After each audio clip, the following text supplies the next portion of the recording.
نرجع ونقول مسا عليك يا صاحبي. عملت حلقه قبل كده عن الفرق بين الجي كات والال كات، هسيب لك اللينك بتاعها في الديسكربشن، بص عليها. وقلنا في الحلقه دي ان في انواع كتير تانية من المونتاج زي الجامب كات، وده برضه عملنا عنه حلقه هسيبها لك في الديسكربشن. فتعالى كده ناخد لفه سريعه ونفهم طرق المونتاج وازاي نقدر ننفذها. بس الاول خش لي بالانترو.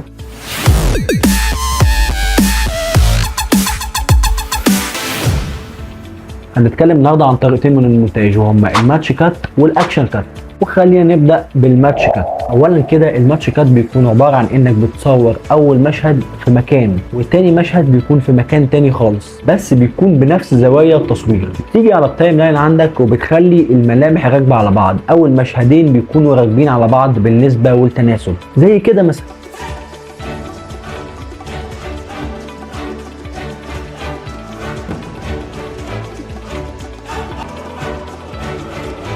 واحلى حاجه في الطريقه دي ان هي بتخطف المشاهد كده، تخليه مشدود للفيلم او للمسلسل او للبرنامج اللي هو بيتفرج عليه. وتاني طريقه معانا هي الاكشن كات، وهي باين من اسمها ان هي ليها علاقه بالاكشن والمطاردات والكلام ده كله، بس هي مش بتستخدم في دوت بس. طيب بتتم ازاي الطريقه دي؟ بص، في طريقتين. اللي بيحصل ان المشهد بيتصور كذا مره بنفس الطريقه بنفس الكاميرا، دي اول طريقه. ثاني طريقه ان المشهد بيتصور مره واحده بس بكذا كاميرا بتكون متوزعه في كذا مكان، وفي الاخر المونتير وهو شغال على التايم لاين يقطع ما بين اللقطات، ياخد اللقطه اللي من الزاويه دي واللقطه اللي من الزاويه دي واللقطه اللي من الزاويه دي، ويجمع لك في الاخر مشهد اكشن زي كده مثلا. Thor, Hulk, good to finally meet you guys. Thor, Hulk, good to finally meet you guys.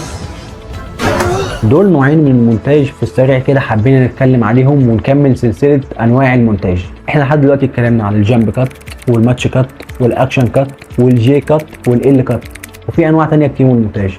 لو حابب ان احنا نتكلم عنها اعمل كومنت وقول لي. ولو الحلقه عجبتك ما تنساش تعمل لايك وسبسكرايب لو انت على يوتيوب، وفولو لو انت على فيسبوك او تيك توك. سلام.